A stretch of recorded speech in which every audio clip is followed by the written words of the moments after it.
یہ کہتا ہے کہ یہ اشارہ ہے گائے کے ذبح کرنے کا، گائے کے ذبح کرنے کی طرف اشارہ ہے کہ گائے کو ذبح کرو۔ اسے ماقبل جو رکوع ہے اس کے اندر ہے، انہوں نے کہا تھا کہ ہم آپ پر ایمان تب لائیں گے کہ جب اللہ کو ہمارے سامنے آپ نے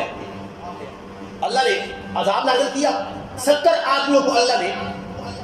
وہیں پہ مار دیا اور ان کے جسموں کو آگ لگی، پھر اللہ نے دوبارہ زندہ کیا، اللہ کا فضل۔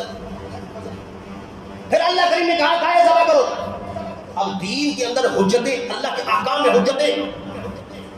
دل نہیں مانتا تھا، کیونکہ دل میں وہ چور تھا، وہ کساوت قلبی تھی، دین پر عمل کرنے کا ارادہ نہیں تھا۔ اللہ نے کہا گائے ذبح کرو، انہوں نے کہا گائے ہونی کیسی چاہیے، اس کی عمر کیسی ہونی چاہیے، وہ کس قسم کی ہونی چاہیے،